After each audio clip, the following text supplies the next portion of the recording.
What if your worst nightmare wasn't just a dream? What if the horror you saw in your sleep was real? In a quiet mountain town in North Carolina, one woman had a vision. A vision so vivid, so terrifying, it revealed the murder of her nephew. But the true horror? She was right, and less than a year later, she was dead too. Two disappearances, one cursed family, and a haunting dream that cracked open the truth. This isn't fiction. This is a true crime story of obsession, silence, betrayal, and blood. Stay with us. This is In the World of Sinners. Jeremiah Pittman, a quiet teen with a rough upbringing. Jeremiah lived in Marion, North Carolina, a rural Appalachian town where secrets were currency. His father, Eddie Pittman, was abusive, erratic, and rarely home. But Jeremiah found comfort in his aunt, Zelfia Lowry. They were closer than siblings. September 1992. 22-year-old Jeremiah Pittman goes missing. Police thought he probably ran off. Police weren't concerned. No body, no crime, just rumors. Maybe he was off to Mexico. But his aunt, Zelfia Lowry, knew better. Jeremiah would never leave without telling her. She was worried. She said he wouldn't just leave, not without telling me. Months earlier, Jeremiah and Zelfia saw something horrifying. His father, Eddie Pittman, burned down a house for insurance money. They told no one, just family. And now, one of the witnesses, Jeremiah, had vanished.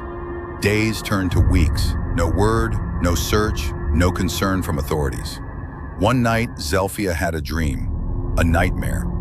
In it, Jeremiah's father, Eddie, killed him with a hammer, buried his body, and covered it in lime. She was shaken, desperate. She told her family she would confront Eddie. She was shaking. She said, "I know where he is. I saw it in my dream." I begged her not to go. I knew he was dangerous. But she was determined. And then, 9 months later, Zelfia disappeared too. It was June 1993. Zelfia left work at a truck stop and never made it home. Her sister reported her missing immediately. But just like with Jeremiah, no one took it seriously. Law enforcement called her a free spirit, said she liked to party. They dismissed the fear, dismissed the family. They looked at us like we were trash. Two disappearances, same family, less than a year apart. Still, no real investigation. February 1994. Hunters stumbled across skeletal remains in a wooded area. A towel, a bedsheet, blonde hair. It was Zelfia. Her skull had been crushed, blunt force trauma so severe that even time couldn't hide it. She was dumped, not buried. Like garbage. It was murder. But no one had answers. Enter Detective Dudley Green, a man who wasn't ready to let this case go cold. In 1996, nearly 2 years later, a woman named Rosemary, Eddie's ex-girlfriend, came forward. "He'll kill me too, but I have to talk." She told them everything. Eddie and Jeremiah fought.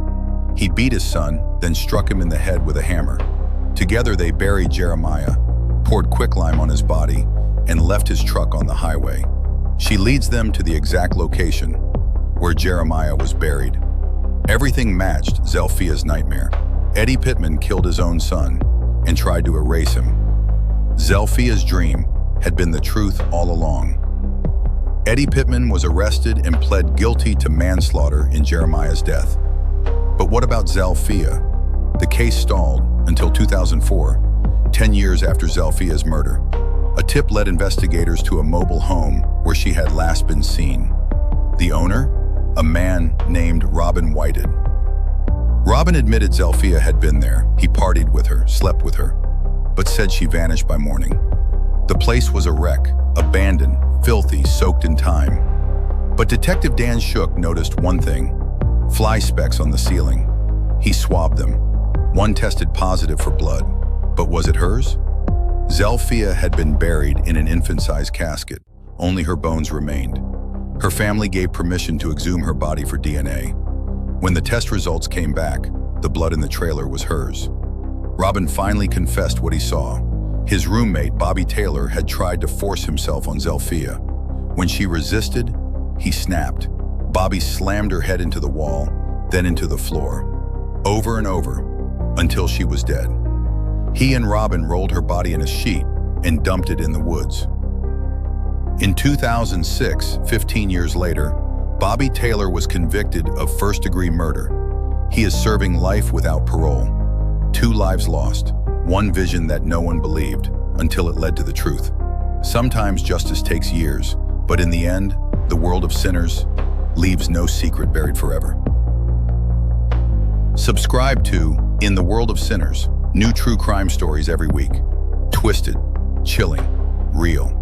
Leave a comment if you believe Zelfia's dream was more than just a dream. Thanks for watching.